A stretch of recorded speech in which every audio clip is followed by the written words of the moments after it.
Capítulo 9. Entonces vamos a estar estudiando hoy versículos del 15 al 27.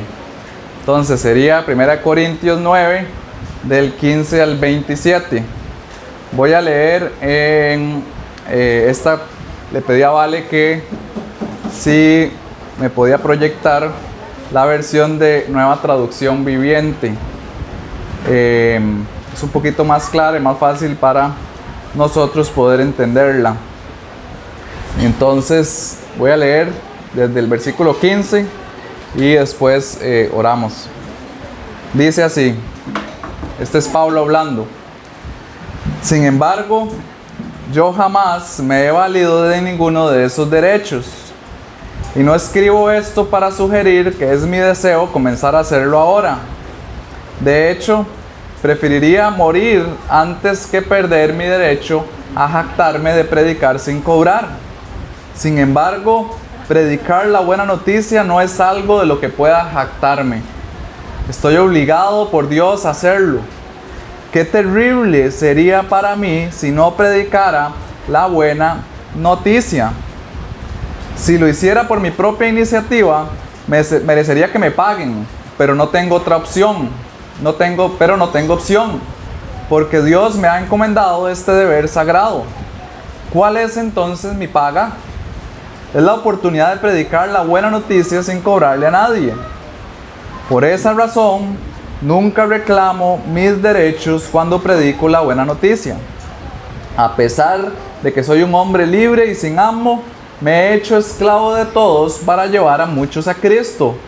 Cuando estaba con los judíos, vivía como un judío para llevar a los judíos a Cristo.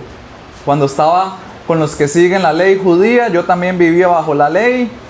A pesar de que no estoy sujeto a la ley, me sujetaba a ella para poder llevar a Cristo a los que estaban bajo la ley. Cuando estoy con los gentiles, para los que no saben, los gentiles son los no judíos, ¿verdad? Cuando estoy con los gentiles, quienes no siguen la ley judía, yo también vivo independientemente de esa ley para poder llevarlos a Cristo. Pero no ignoro la ley de Dios, obedezco la ley de Cristo. Cuando estoy con los que son débiles, me hago débil con ellos, porque deseo llevar a los débiles a Cristo. Sí, con todos trato de encontrar algo que tengamos en común, y hago todo lo posible para salvar a algunos. Hago lo que sea para difundir la buena noticia y participar de sus bendiciones. ¿No se dan cuenta de que en una carrera todos corren, pero solo una persona se lleva el premio? Así que corran para ganar. Todos los atletas entrenan con disciplina. Lo hacen para ganar un premio que se desvanecerá, pero nosotros lo hacemos por un premio eterno. Por eso yo corro cada paso con propósito. No solo doy golpes al aire, disciplino mi cuerpo como lo hace un atleta, lo entreno para que haga lo que debe hacer. De lo contrario, temo que, después de predicarles a otros, yo mismo quede descalificado. Padre, gracias, Señor, porque podemos estar aquí esta mañana. Gracias porque tú nos has dado tu palabra, Señor, como esa luz, esa guía, ese norte, Señor, para que podamos conocerte, Señor. Es a través de tu conocimiento, Señor, que podemos adorarte. Yo te pido, Padre, que esta palabra, Señor, caiga en un buen terreno, que prepare nuestros corazones desde ya, Señor, para poder dejar atrás cualquier preocupación, cualquier carga que traigamos, y que podamos concentrarnos en lo más importante, que es tu palabra, Señor. Tú, Señor, tienes un propósito para cada cosa.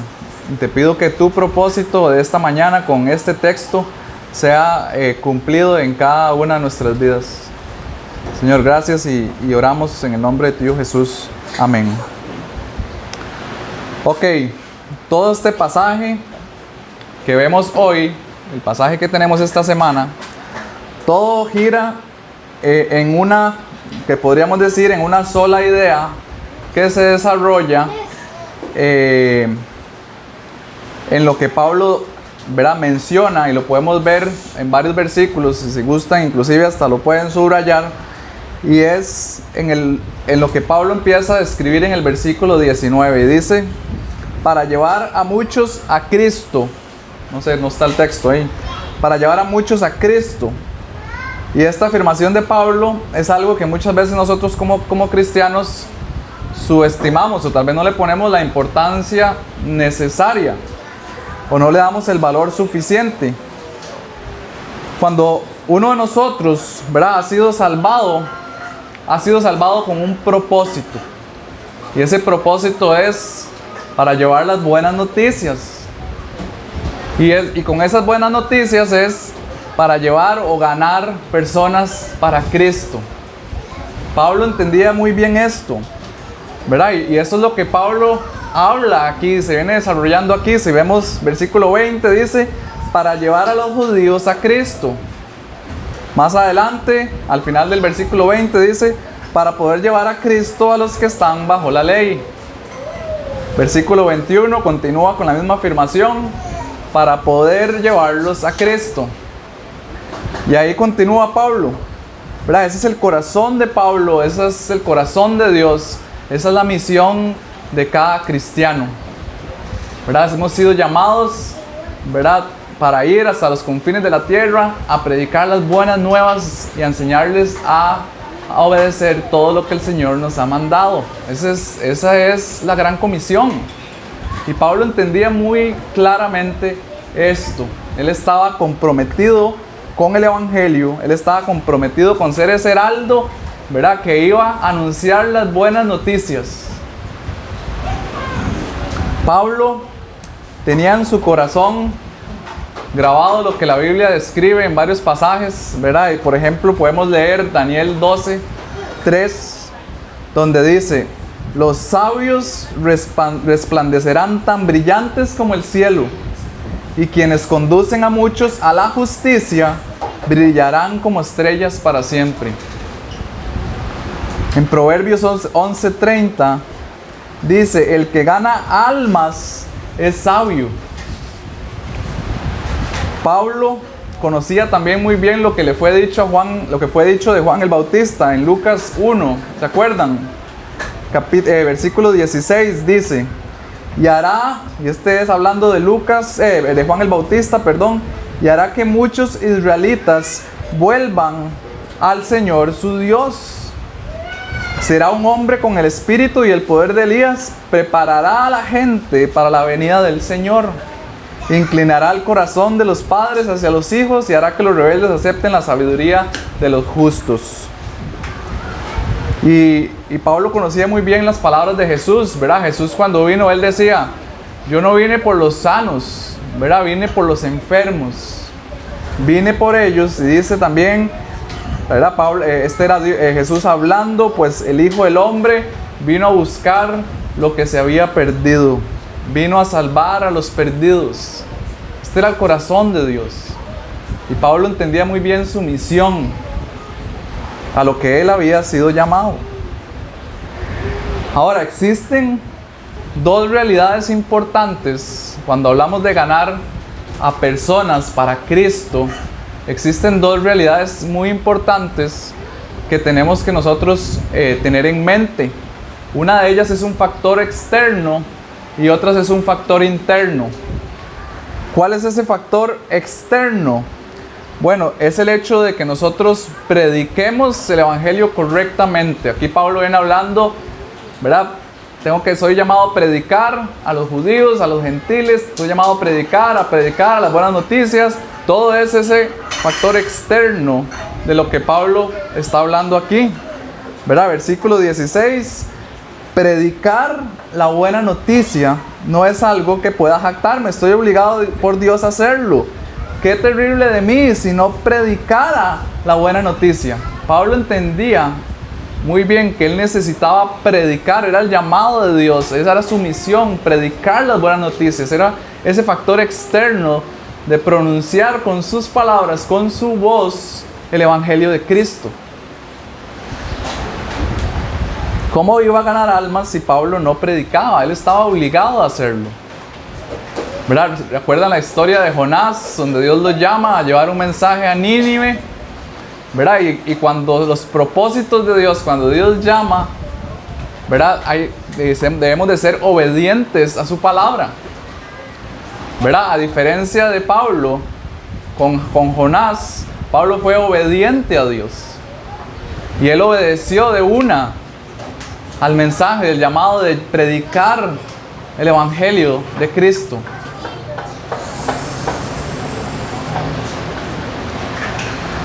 Pablo defendía el Evangelio cuando él tenía que hacerlo. Pablo incluso, vemos que el corazón de Pablo era incluso maldecir a aquellos quienes se oponían al Evangelio de Cristo.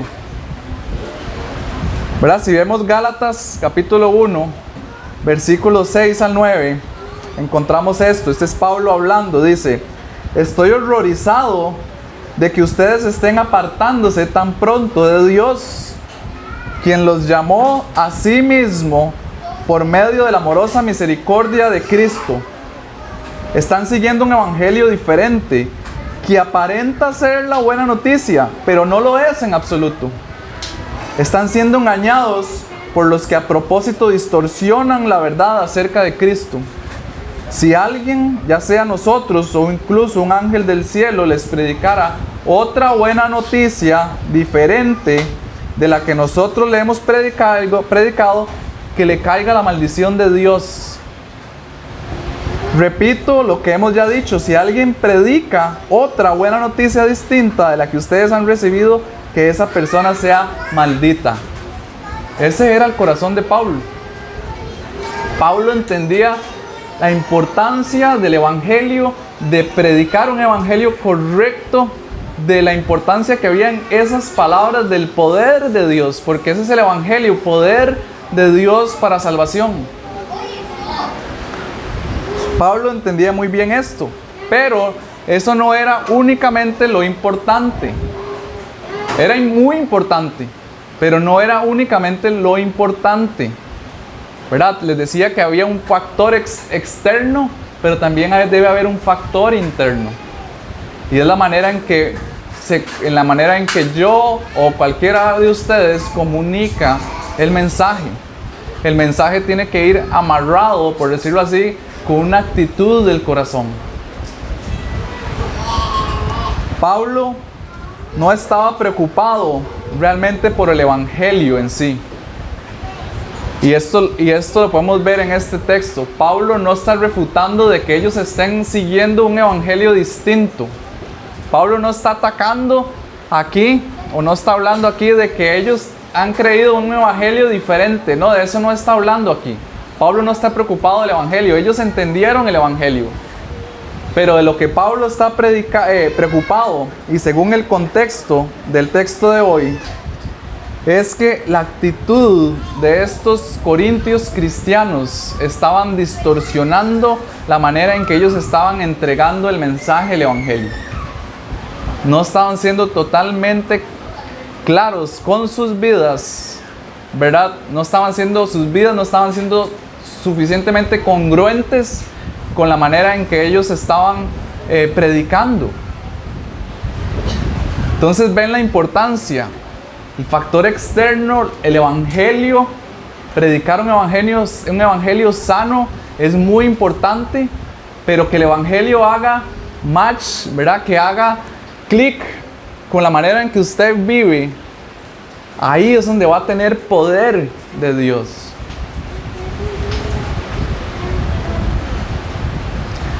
¿Y por qué menciono todo esto? Porque ese es el contexto del que Pablo viene hablando desde el capítulo 8. ¿Verdad? Si nosotros recordamos, si nos devolvemos un poco en 1 Corintios 8, versículo 9, esto lo estuvimos estudiando hace un par de semanas. ¿Verdad? Y si ustedes no estuvieron aquí, los invito a ver en el canal de YouTube las enseñanzas de hace 2 semanas y de la semana pasada, para que podamos entender todo el contexto de lo que viene hablando Pablo aquí. Entonces dice el 1 Corintios 8, versículo 9: pero ustedes deben tener cuidado de que su libertad, la libertad cristiana, no haga tropezar a los que tienen conciencia débil. De eso está hablando Pablo. Pablo no está hablando del mensaje, que el mensaje se está dando incorrectamente o que ellos no están predicando el mensaje. Él está hablando de tengan cuidado de su libertad cristiana. Hay un problema de actitud de estos corintios. En la manera en que ellos estaban llevando sus vidas cristianas, había un problema ahí. Y esa es la misma idea que viene Pablo desarrollando desde el capítulo 8 y continúa luego en el capítulo 9, también hablando un poco de estos temas, ¿verdad? Y es que el punto aquí, y a lo que quiero apuntar, es nuestra preocupación no debería de estar, y este era el problema de estos corintios. Ellos estaban más preocupados en qué tanto puedo yo estirar mi libertad cristiana a tal punto de que yo esté ahí en la línea pero no peque, ¿verdad? ¿Qué tan largo puedo llegar? ¿Qué tanto le puedo jalar el rabo a la chancha para que no peque, pero que disfrute yo de mi libertad cristiana? Sin embargo, esa forma de pensar, ¿verdad? ¿Hasta dónde puedo yo llegar en mi libertad cristiana? Es una idea equivocada de estos corintios. Porque la preocupación no debería estar en eso, en qué tan largo puedo llegar, sino que lo que está hablando Pablo aquí es que la preocupación de un cristiano amoroso que se preocupa por su hermano débil debería más bien estar: ¿qué puedo sacrificar yo? ¿O qué tengo yo que dejar de hacer? ¿Qué tengo yo que ceder más bien en mi libertad cristiana? Pero también cuidando, con ese corazón de cuidar, de que yo no sea más bien esa piedra de tropiezo para mi hermano débil. ¿Ven? ¿Me entienden el contraste? No es tanto yo qué tan largo puedo llegar yo en mi libertad cristiana, sino mi preocupación debe estar hasta dónde puedo llevar mi libertad cristiana por amor a mis hermanos. Y eso va a depender, como hablé hace un par de semanas, va a depender del lugar donde usted viva, del momento, en el tiempo en que usted viva, ¿verdad? Cada contexto es diferente. Hoy puedo estar yo aquí parado, predicando en pantaloneta y una camiseta con palmeras, y yo no sé si yo pudiera estar parado hablando así, tal vez en un país un poquito más conservador, ¿verdad? Tenemos que ceder, sacrificar, lidiar. Ese es el punto de Pablo. Ahora, recordemos que lo que Pablo está hablando aquí son de esas áreas grises, ¿verdad? Aquellas áreas grises explicaba también de que son aquellas que la Biblia no avala, no aprueba o no desaprueba de una forma clara, ¿verdad? Son aquellas áreas grises en las que ya va a depender mucho de su conciencia. Entonces, no es que en mi libertad cristiana salgo de mi casa y veo una bola de fútbol ahí mal puesta, entonces me la llevo para mi casa. Esa no es la libertad cristiana, porque la Biblia claramente dice no robar. Y no robar es un punto blanco y negro, ¿verdad? Estamos hablando aquí de zonas grises. Zonas que la Biblia no dice claramente, pero que yo tengo que pensar en mi conciencia cristiana si estoy haciendo lo correcto o no. Un cristiano maduro, egoísta, está más preocupado por cuánta libertad puede disfrutar. Su objetivo es satisfacerse él mismo, su cristianismo. Él es el centro de su cristianismo. Mientras que un cristiano maduro espiritual, y es ahí donde Pablo nos llama a estar todos, ¿verdad? Es aquel que tiene conocimiento de su libertad cristiana, de que el Señor lo ha hecho libre en Cristo, pero es aquel que también tiene amor por su hermano. Está preocupado de cuántas libertades puede hacer a un lado en su vida, qué cosas puede dejar de hacer, y lo hace con gozo, con un disfrute, porque sabe que es ahí donde puede ayudar a que su hermano conozca a Cristo.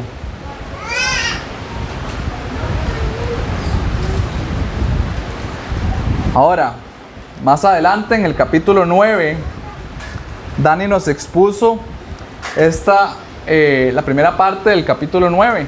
Ahora, recordemos que Pablo lo que viene hablando al principio del capítulo 9 tiene que ver con todo aquello que los siervos de Dios, ¿verdad?, tienen el derecho por la palabra de Dios de recibir el soporte económico por lo que ellos hacen, ¿verdad? Es algo que está avalado por Dios.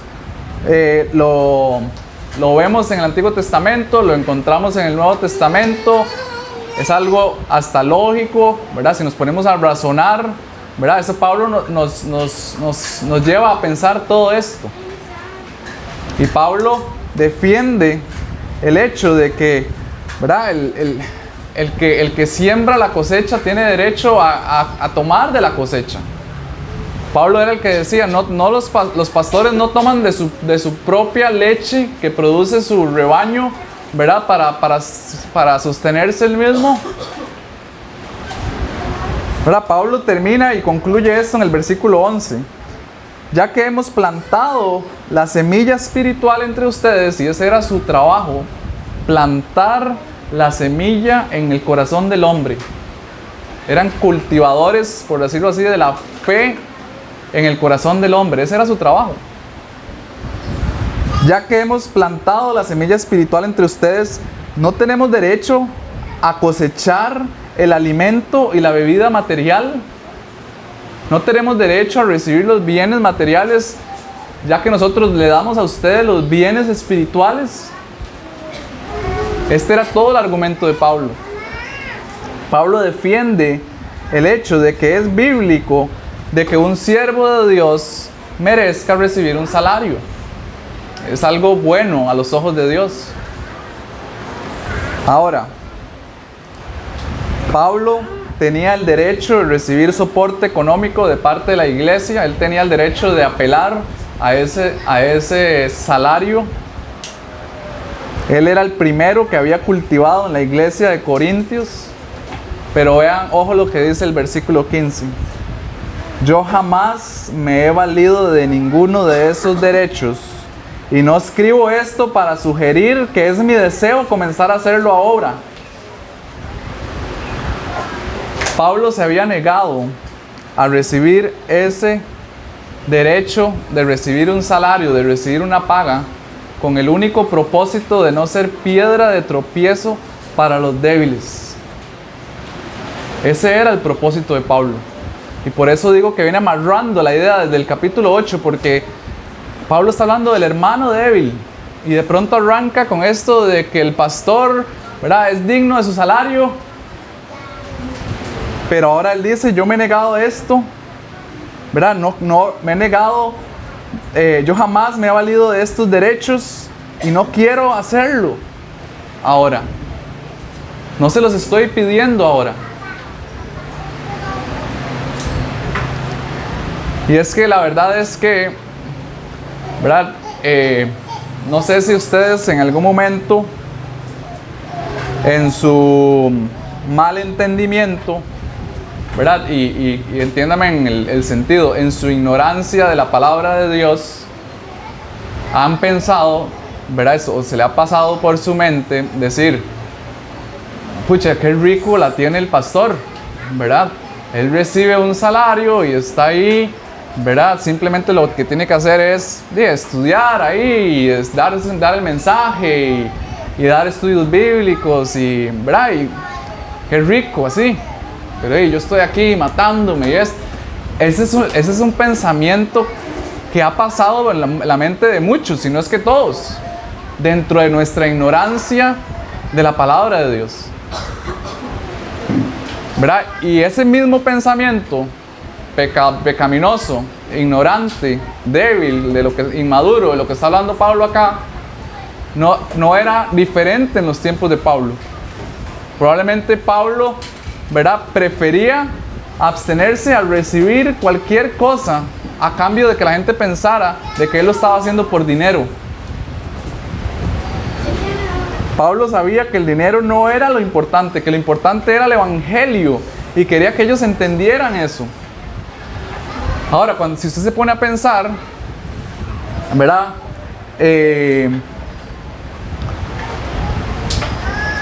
Tiene todo el sentido, ¿verdad? Cuando uno se pone a pensar, Pablo era el primero, era un misionero, él era primero en llegar a predicar en muchos lugares donde tal vez nadie había escuchado de Cristo. Él era el pionero en muchas ciudades. Entonces piensen en esto, cómo él va a llegar a una ciudad inmadura, débil, ignorante, a exigir o a demandar ese derecho de recibir un salario. El Señor le dio la convicción a Pablo en su corazón de que él lo tenía que hacer sin recibir un salario. Pablo se dedicaba a hacer tiendas. Podríamos entonces pensar, ¿verdad? Entonces, ¿de qué se sostenía Pablo? ¿De qué vivía? Él necesitaba un salario, él necesitaba plata para vivir, para comer, para tener un techo. Bueno, Pablo trabajaba, ¿verdad? Yo no sé si ustedes sabían, Pablo era un hacedor de tiendas. Y eso lo podemos ver en Hechos 18, versículo 1. Dice: después Pablo salió de Atenas y se fue a Corinto. Allí en Corinto conoció a un judío llamado Aquila, nacido de la región del Ponto, quien estaba recién llegado de Italia junto con su esposa Priscila. Pablo se quedó a vivir y trabajaba con ellos porque eran fabricantes de carpas al igual que él. Pablo hacía tiendas. Cada día de descanso, Pablo se encontraba en la sinagoga tratando de persuadir tanto a judíos como a griegos. Entonces Pablo trabajaba toda la semana haciendo tiendas. El sábado se iba a la sinagoga a tratar de persuadir a los judíos. Pablo trabajaba. Pablo nunca había aceptado ninguna paga de los que había servido, ni tampoco tenía la intención de exigirles o de hacer ahora o llegar ahora a demandar ese pago. Ahora,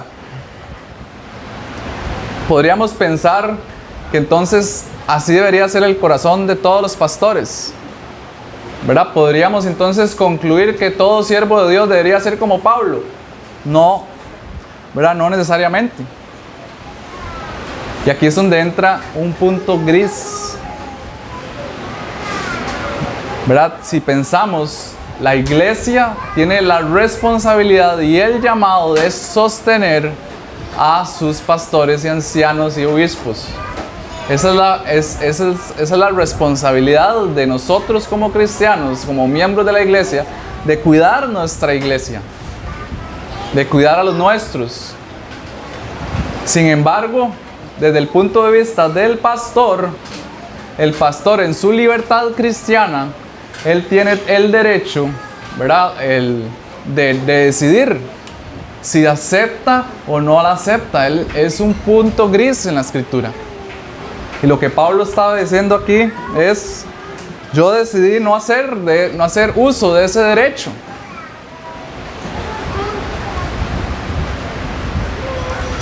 Esto fue algo que Pablo sintió en su corazón, ¿verdad? Él sabía lo que podía hacer eso en el corazón de los hermanos débiles. Y él prefirió cuidar a ellos, por amor a ellos, para que entendieran que él quería o lo que él se interesaba era en el corazón de cada uno de ellos para salvación, para fin de ganarlos a Cristo. Ese es el propósito de todo este pasaje. Ese era el corazón de Pablo. Ahora, que Pablo se negó totalmente en toda su vida a recibir de las iglesias, no, tampoco. Él sí recibió. Y eso lo podemos ver, por ejemplo, en primera de Tesalonicenses.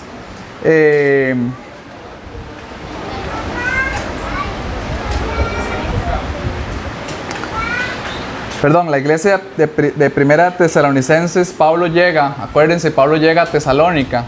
Y ojo lo que escribe Pablo, dice: ¿acaso no se acuerdan, hermanos míos, cuando trabajamos entre ustedes? Día y noche nos esforzamos para ganarnos la vida, a fin de que no ser una carga para ustedes, mientras le predicábamos las buenas noticias. Y este era Pablo, no trabajando cuando él llega a Tesalónica, no cobrando, no recibiendo eso cuando él llega a Tesalónica, ¿verdad? Y dice que ellos trabajaban día y noche y nos esforzábamos para ganarnos la vida, para predicarles sin que no haya un estorbo alguno.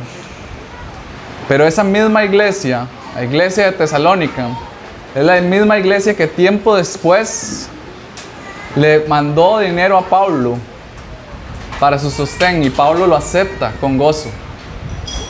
Esa iglesia bebé que vemos aquí en este pasaje era una iglesia que maduró con el tiempo, y ellos dieron con gozo para el sostén de Pablo, y Pablo lo acepta, ¿verdad? Y vemos eso en 2 Corintios 11, versículo 8, versículo 9, cuando dice: cuando estuve con ustedes y no tenía lo suficiente para vivir, no llegué a ser una carga para nadie. ¿Verdad? Pablo no tenía lo suficiente, pero él incluso aún así no quería ser una carga para ellos. Pero ojo lo que dice: pues los hermanos que llegaron de Macedonia me trajeron todo lo que necesitaba. Esa era la iglesia de Tesalónica dentro de la ciudad de Macedonia. Esos eran los macedonios que habían traído dinero a Pablo para sus necesidades.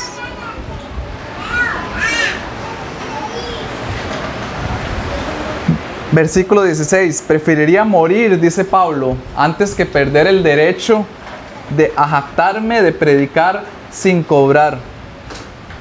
Ahora, Pablo prefería, antes de que ellos pensaran que él lo estaba haciendo por dinero, él prefería morir antes de que ellos pensaran que era por ese motivo.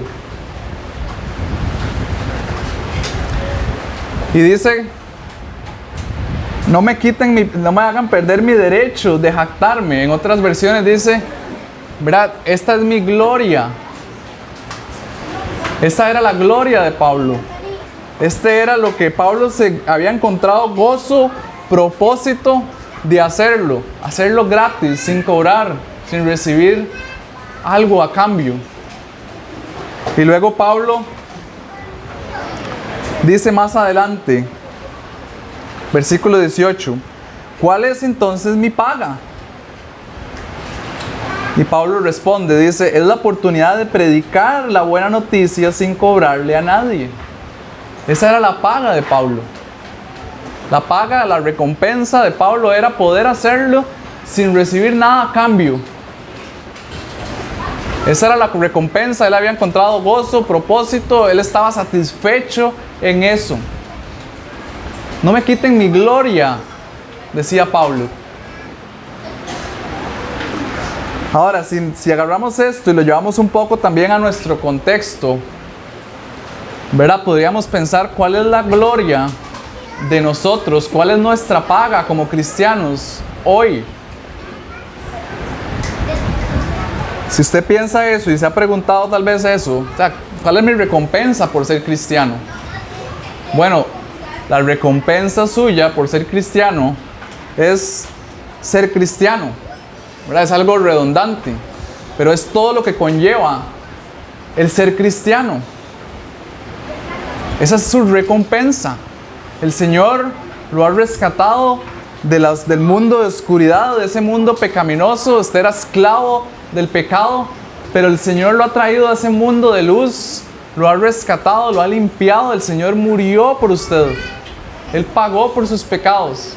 Él vivió una vida recta de justicia para que hoy usted pudiera estar, ¿verdad?, sin temor de que el Señor está irado con usted por su pecado. El Señor ya ha perdonado sus pecados, los ha tirado al fondo del mar, jamás se acordará de ellos. Cristo lo ha revestido con su sangre, con su justicia, con su perfección. Y Él está ahora a la derecha del Padre, intercediendo por cada uno de ustedes.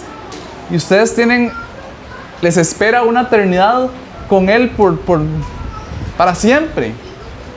Esa es la recompensa que usted tiene. Y ahí debería estar su gozo, su contentamiento todos los días. ¿Verdad? ¿Qué más espera recibir? ¿Qué mejor que eso? Que una eternidad con Cristo.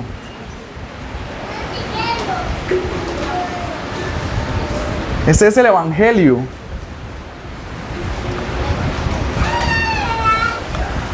La recompensa no es como predican otras iglesias, de que Cristo ha venido para que usted tenga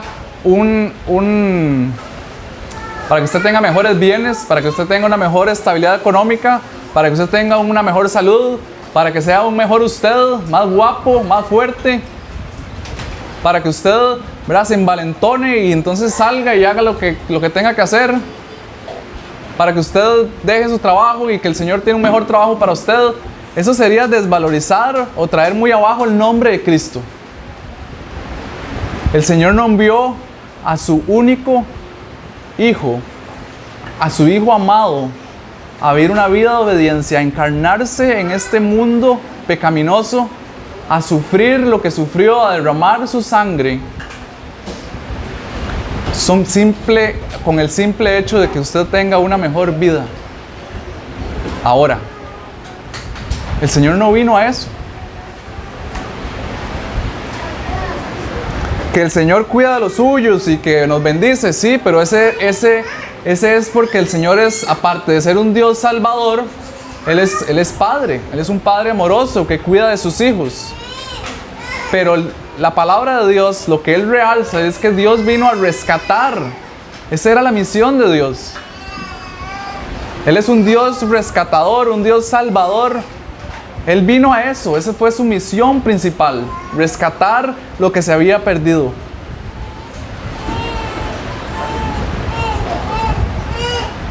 Así que cuando usted se levante y usted piense, ¿verdad?, ¿cuál es mi recompensa? ¿Qué sentido tiene todo esto? Piense, usted es cristiano. Usted tiene todo, usted tiene a Cristo. Cristo está con usted, en usted. Y su misión, como Pablo, es predicar las buenas noticias para ganar almas para Cristo.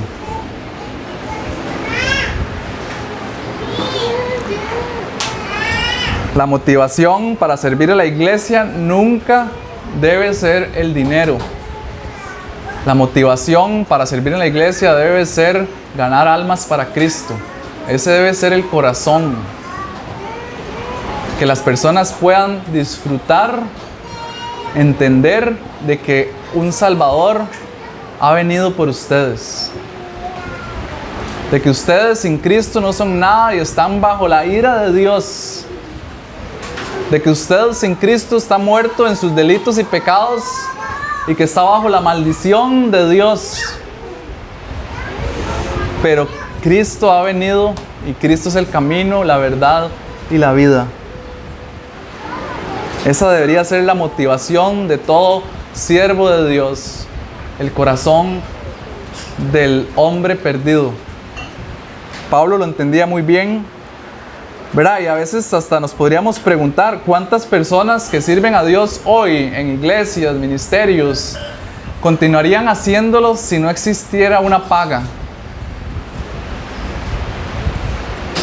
¿Verdad? Hay iglesias donde, no sé, abren plazas de pastor y no estoy diciendo que eso sea malo, sino que hay mucha gente que anda buscando esas plazas por el dinero y no por lo que realmente el corazón no está en las almas, está en el salario.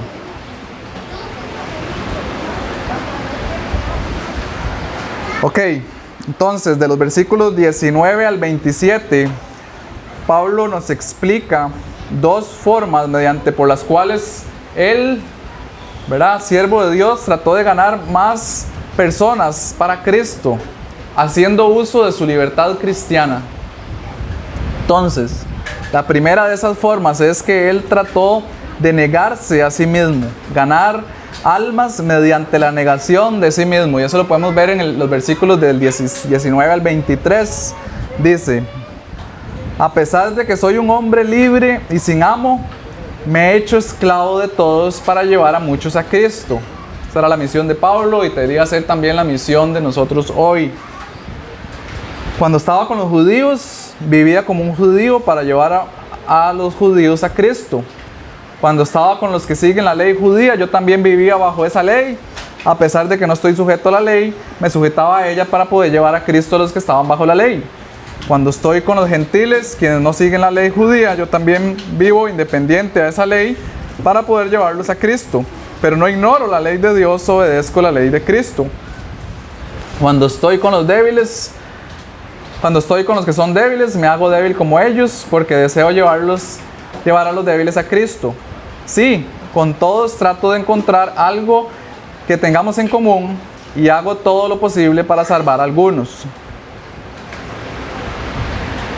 Pablo era libre totalmente de la ley de Moisés, ¿verdad? Está hablando Pablo aquí. Él, como todo cristiano, hoy estamos libres de la ley.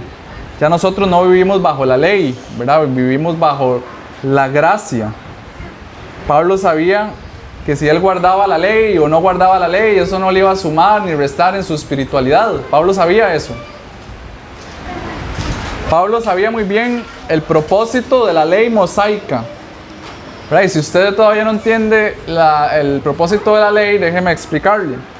El propósito de la ley, ¿verdad? Si usted agarra la ley hoy y usted empieza a leer ahí los 10 mandamientos, ¿verdad? Si usted es sincero con usted mismo y humilde de corazón, usted va a llegar a la conclusión de que usted ha roto por lo menos uno de toda esa ley, si no es que todos, ¿verdad? No sé, usted va ahí leyendo y usted dice no codiciar, y de ahí caímos todos. Todos en algún momento hemos codiciado algo o alguien, ¿verdad? Que el Señor no nos lo dio, no lo ha dado. Es totalmente el corazón del hombre pecaminoso decir, puchica, qué lindo ese carro, ¿verdad? Y no nos damos cuenta que andamos nosotros en un carro, ¿verdad? Y también siempre queremos algo más. Ese es el pecado del hombre. Tenemos, no sé, una casa y ya queremos otra más grande.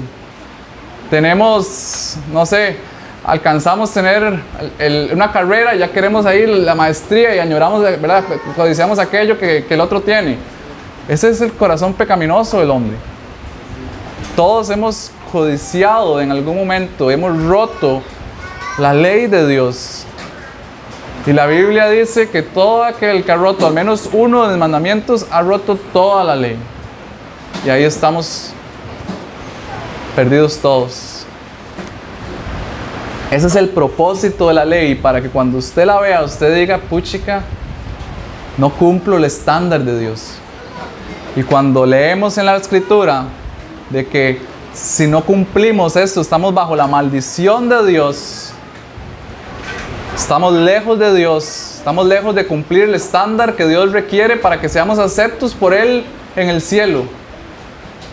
Y que si somos la maldición de Dios, estamos bajo la condenación de Él, y por ende la ira de Dios está contra nosotros. Y si usted entiende eso, la reacción natural es rogarle, implorarle a Dios porque Dios tenga misericordia de su alma y para que el Señor lo salve. Y ahí es donde, ¿verdad?, el cielo se abre, sus ojos se abren y usted puede escuchar la voz de Dios diciendo, ¿verdad? Tanto te he amado que he entregado a mi Hijo unigénito para que todo aquel que crea tenga vida eterna y no muera. Cristo es el camino, la verdad y la vida. Dios ha provisto un camino y la gloria es toda de Él. Dios es el que hace todo por usted. No es por obras, no es por el cumplimiento de la ley. Es porque Dios ha tenido gracia y misericordia de cada uno que ha salvado. Pablo entendía muy bien esto, ese era el motivo de la ley.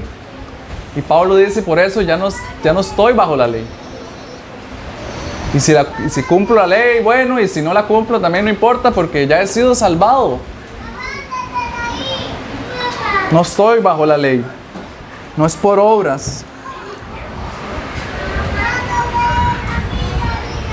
Entonces, Pablo dice que él muchas veces se hacía como los judíos para ganar a los judíos, se hacía como los gentiles para ganar a los gentiles. Ahora, todo esto, estamos hablando que Pablo todo él cedía, se abstenía, sacrificaba, todo eso en áreas grises, en áreas donde la escritura, ¿verdad?, no prohíbe o no aprueba, ¿verdad?, sino que en áreas grises. Ese es el contexto de la carta. Ahora, ojo lo que dice Pablo en el versículo 21. Pablo dice: pero no ignoro la ley de Dios, obedezco la ley de Cristo. Ahora, hay muchos que han agarrado este pasaje para justificar ciertos deseos pecaminosos, ¿verdad? Hay quienes han agarrado este pasaje para decir: es que mi libertad cristiana, ¿verdad? Yo me voy a ir, yo a veces me voy de fiesta con mis amigos, ¿verdad? Y ahí en medio de la fiesta es buenísimo porque el ambiente se presta para hablarles y no hay ninguna barrera, no hay nada, y yo los agarro y les hablo de Cristo. Y tenemos que tener mucho cuidado. Ahora, no me malinterpreten, no estoy hablando que ir a fiesta sea malo. Estoy hablando del tipo de fiestas donde ya no son apropiadas, ¿verdad? Donde ya tal vez mi actitud es que voy a ir a tomarme las cervezas con los compas, vamos a ir a emborracharnos, ¿verdad? Ese tipo de fiestas. Y hay quienes tratan de justificarse utilizando este pasaje para decir: es que me hago como los débiles, ¿verdad? Para estando ahí, los agarro. Ese no es el propósito de Pablo. Esto no es lo que Pablo dice o lo que está tratando de comunicar aquí. Y es que hay una línea muy delgada, ¿verdad?, entre lo que es no caer en pecado. Pablo lo que nos está llamando, lo que nos está diciendo es: no nos volvamos rígidos en nuestro cristianismo, no nos vayamos muy allá a ser liberales, ni nos vengamos muy acá a ser legalistas, rígidos, ¿verdad? A veces somos llamados a sacrificar cosas, a ceder cosas, con tal de ganar a los judíos, a los gentiles, dentro de las áreas grises. Pero dice: no sigo la ley, no ignoro la ley de Dios, pero dice: obedezco la ley de Cristo. Pablo sabía de que él podía ceder a ciertas cosas, sacrificar ciertas cosas, pero estando ahí, él no pecaba. Él sabía, él era sabio, sabía hasta dónde llegar para no pecar contra Dios.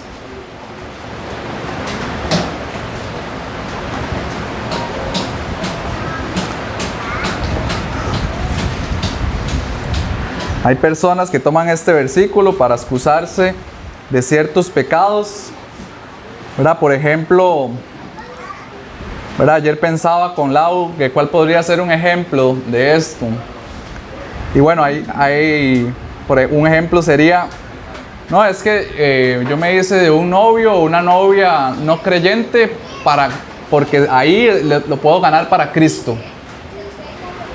Totalmente contrario a la escritura, ¿verdad? Donde dice: no se unan en yugo desigual.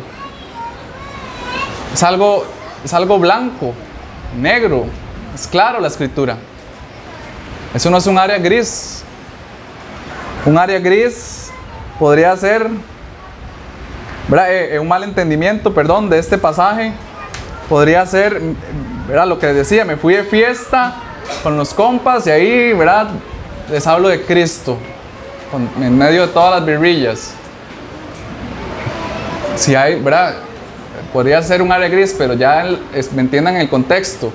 Ya es en la borrachera, donde tal vez la excusa sea ir ahí a la fiesta, donde sé que todo el mundo se va a emborrachar y que estando ahí es donde les voy a hablar de Cristo.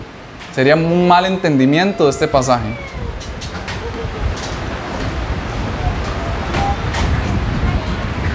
Ahora, versículo 22. El versículo 22, igualmente con los débiles, se hacía débil para encontrar algo en común. Pablo, y estando en eso en común, les predicaba el evangelio. Pablo cedía sus libertades cristianas en esas áreas grises. Él trataba de encontrar esos puntos en común donde él pudiera aprovechar ¿verdad? Para predicarles el evangelio. Esos puntos en común, podríamos decirlo que es como preparar el área, preparar el lugar donde yo voy a empezar a evangelizar, por decirlo así.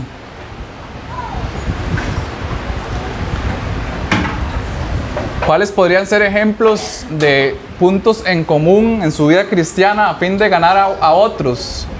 Bueno, yo he escuchado, por ejemplo, personas que dicen, es que yo intencionalmente me voy a el Play, ahí en el centrito comercial de Pelada, porque estando ahí con los chiquillos, ya, y los chiquillos juegan y así aprovecho para hablar con otros papás o mamás que están ahí y les hablo de Cristo. ¿Verdad? Eso podría verse como un área, un punto en común con el propósito de ganar a gente para Cristo. Es que yo me voy a patinar ahí en el skate park y estando ahí conozco gente y aprovecho y les hablo de Cristo. Súper, es un punto en común. Pablo decía eso. Él busca puntos en común, lugares donde pueda haber un ambiente, ¿verdad?, neutro, donde puedo predicarles el evangelio.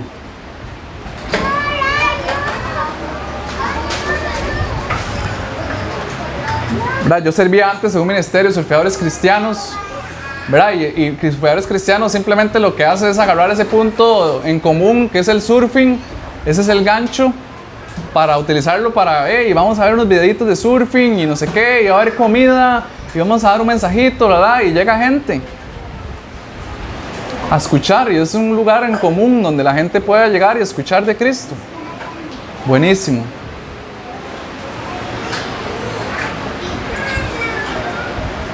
Ahora, todo dentro de sus límites, y por eso Pablo dice, no ignoro la ley de Cristo. Había un chapter en Surfeadores Cristianos en California un día, que resulta que, para los que no saben qué es un chapter, es como una célula, un grupo, ¿verdad?, donde se reúnen como para hablar ahí algún tema de la Biblia. Resulta que había un chapter de Surfeadores Cristianos en California, y que era un nuevo chapter, y de pronto ese nuevo chapter empezó a crecer y llegaba un montón de gente y esto y lo otro. Entonces otra gente, otros líderes de otros lugares dijeron, hey, qué interesante, estamos escuchando que está pasando algo anormal en otro lugar y que está llegando un montón de gente y vamos a ver qué está pasando. Y fueron, y resulta que el líder de ese chapter estaba, aparte del surfing, les estaba dando drogas, porque era en medio de las drogas, ahí en el ride, donde él empezaba a hablar y a filosofar de la Biblia. Y claro, era la droga lo que estaba atrayendo a un montón de gente.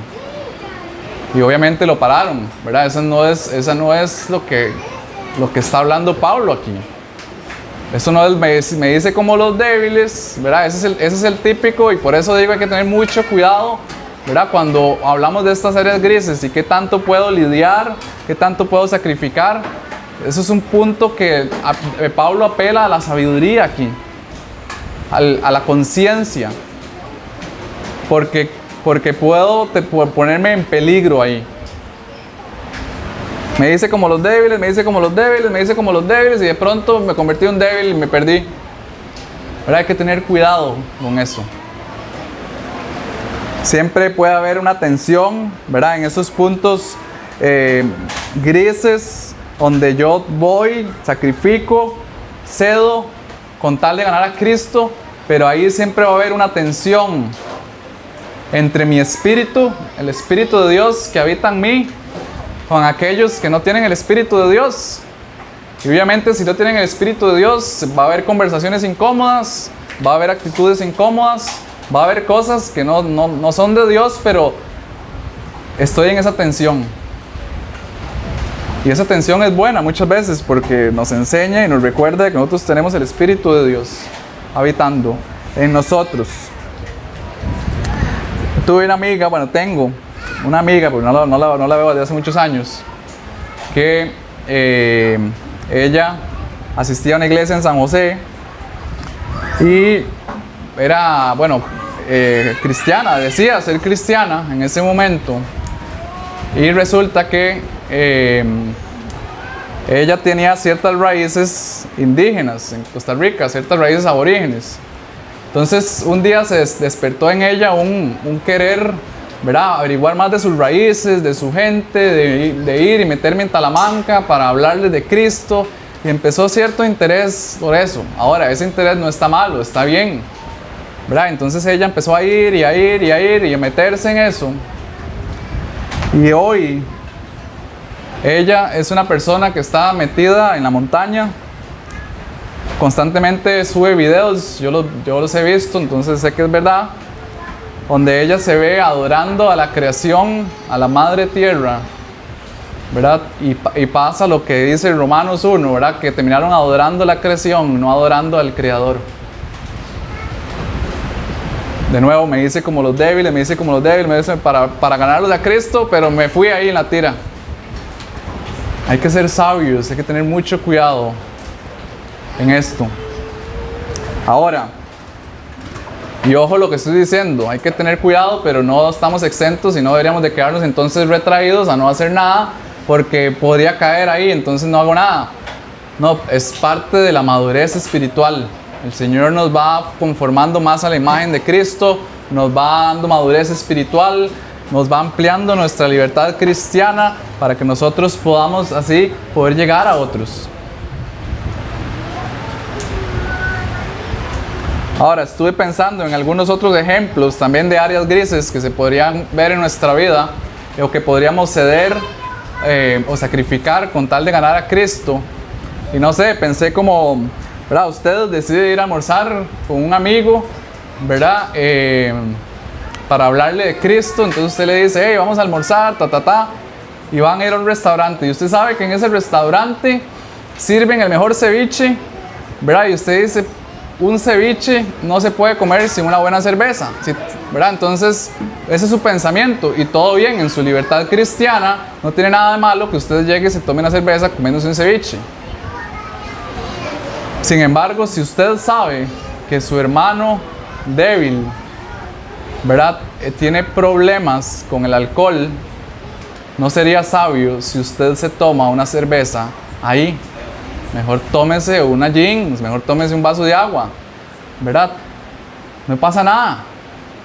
¿Qué cosas puedo ceder? Y ese es el punto de este pasaje. ¿Qué cosas puedo sacrificar yo por amor a mi hermano?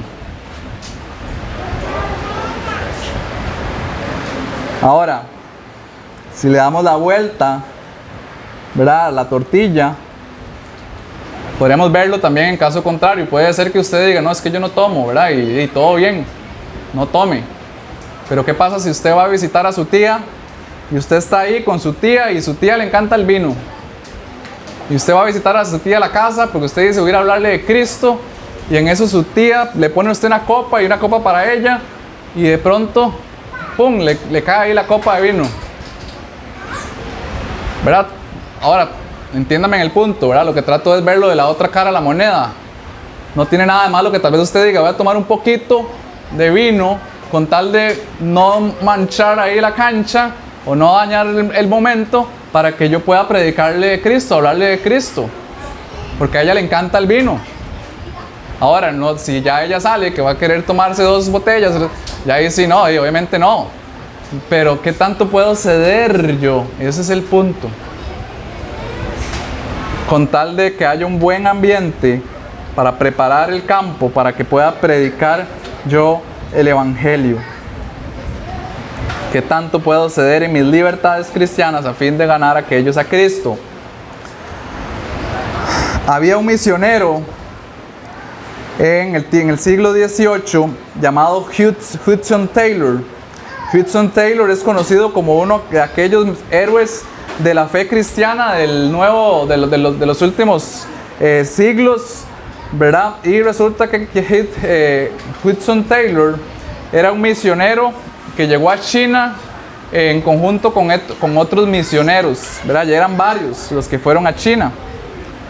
Pero resulta que después de cierto tiempo de estar ahí predicando, evangelizando y demás, Hudson Taylor se dio cuenta de que ellos estaban siendo muy ineficaces en su predicación del Evangelio. Y él se dio cuenta de que había una barrera entre ellos y los chinos, y que esa barrera era que ellos predicaban, ¿verdad? Ellos enseñaban con saco y corbata, vestidos de negro, porque esa era sus raíces o su lugar donde venían, que así eran en Inglaterra, eran anglicanos y así se vestían. Pero entonces Hudson Taylor se dio cuenta de que los chinos los llamaban a ellos diablos negros por la forma en que ellos se vestían. Entonces en cierto momento este señor cambió rotundamente su vestidura al darse cuenta de esto. Se empezó a vestir como los chinitos, usaba una túnica ahí que usaban ellos. Y en esos tiempos los hombres se dejaban el pelo largo o la cola larga que usaban los chinos, ¿verdad? Entonces él se compró una cola, se la ató aquí, ni siquiera le dio tiempo, ¿verdad? Para que le creciera el pelo, se la ató, dicen. Y él tenía su cola, su pelo largo. Fue tan radical el cambio de Hudson Taylor que resulta que la Asociación Evangélica de Misioneros de Londres lo expulsó. Hudson Taylor terminó misionando en China a expensas de su trabajo, de un montón de cosas, ¿verdad? Lidiando en muchos lugares, pero el nombre que se recuerda hoy es el nombre de Hudson Taylor, como los mayores misioneros en China. Él se involucró, se llegó a ser como uno de ellos, él llegó a aprender mandarín a la perfección para llevarles el evangelio. Él aprendió hasta 3 dialectos más en China. Dice la página de Wikipedia, que ayer lo estaba leyendo, dice: ningún otro misionero desde el apóstol Pablo ha tenido tan gran visión y un plan tan bien estructurado para evangelizar una amplia región geográfica que Hudson Taylor.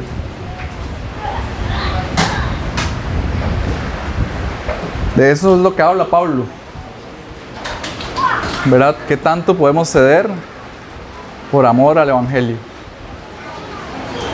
Ok, entonces hablábamos de que el primer punto, ¿verdad? Y ya voy a terminar, el segundo punto es rápido, pero hablábamos de que el primer punto es, la primera es cómo puedo yo ganar más almas a Cristo mediante la negación de mí mismo, la negación de ustedes mismos. El segundo punto se trata de cómo puedo ganar almas a Cristo con el dominio propio de cada uno de nosotros. Versículo 24 al 27 dice: ¿no se dan cuenta de que en una carrera todos corren, pero solo una persona se lleva el premio? Así que corran para ganar. Todos los atletas entrenan con disciplina, lo hacen para ganar un premio que se desvanecerá, pero nosotros lo hacemos por un premio eterno. Por eso yo corro cada paso con propósito. No solo doy golpes al aire.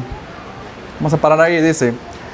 Entonces, nosotros tenemos un premio eterno, ¿verdad? Estamos corriendo una carrera donde muchos corren y somos llamados a correr de tal forma como si fuéramos a ganar un premio. En los tiempos de Pablo, y aquí hablando en el contexto de Corinto, de los atletas y la carrera que Pablo está hablando, no es acerca de los Juegos Olímpicos, sino había una carrera en ese momento que había gente que entrenaba todo el año y había una fecha en especial donde se hacía la recepción, por decirlo así, de esos atletas. Ellos durante un mes entrenaban en conjunto y al final de ese mes corrían la carrera. Entonces durante todo ese tiempo ellos sacrificaban su tiempo, la forma de comer, la forma de disciplinarse en su ejercicio, me imagino que era la hora que se levantaban, a la hora que se dormían. O sea, disciplinaban su cuerpo. Y eso era lo que Pablo está hablando aquí. Él se disciplinaba a él mismo. Él se sacrificaba lo que tenía que sacrificar. Ponía su carne en abstinencia a muchas cosas. Tenía su dominio propio bien entrenado para correr esa carrera.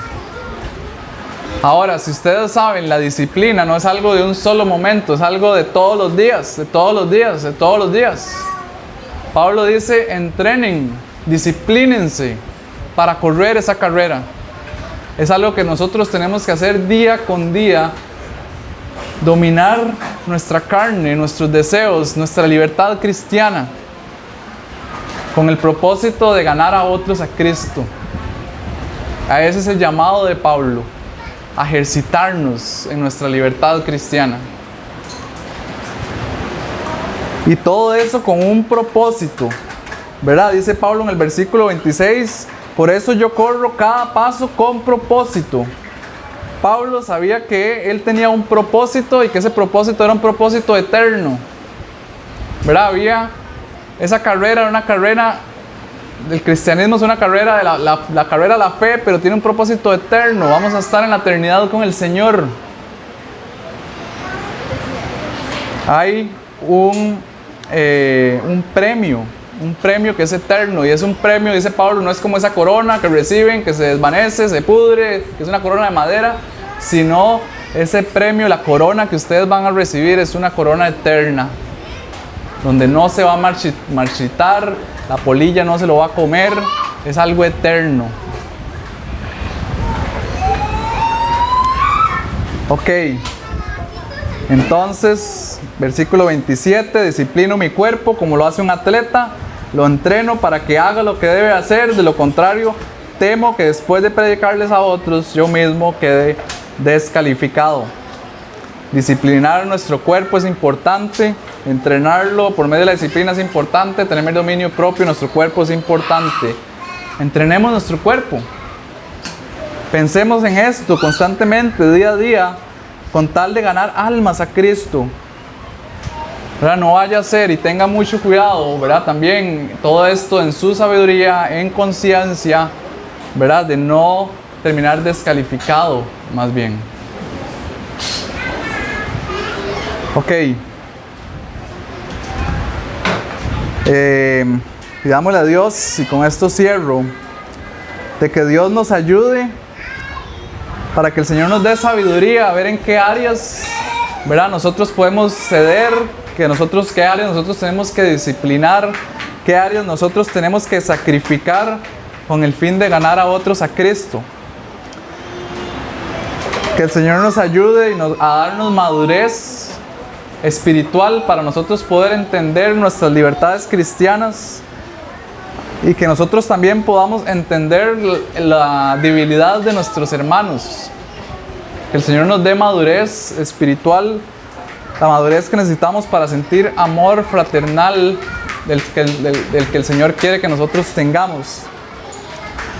Que el Señor nos ayude a no caer en los dos extremos, ¿verdad? Y era algo que yo predicaba hace un par de semanas, de no caer en ese liberalismo, ¿verdad? Donde yo puedo hacer lo que me dé la gana, donde yo puedo llegar hasta este punto y no me importa nada más, porque aquí es donde el Señor me dio libertad y aquí llego y me olvido, ¿verdad? Tengo todo el conocimiento, pero no tengo amor.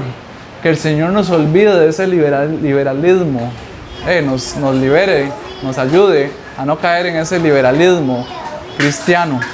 Pero que también por otro lado el Señor nos ayude a no caer del lado del legalismo, ¿verdad? Donde estamos rígidos y no nos podemos ni mover, y donde, ¿verdad? No podemos ceder a nada y todo es malo y que no lo hago porque no, entonces nos volvemos muy rígidos. Y que el Señor nos ayude a no caer en ese punto también. Que el Señor nos dé sabiduría para encontrar esos puntos en común. Que el Señor nos dé sabiduría para poder llegar a ser como aquellos que el Señor nos ha puesto en nuestro corazón a fin de ganarlos a Cristo. Amén. Vamos a orar. Perdón, preguntas, comentarios antes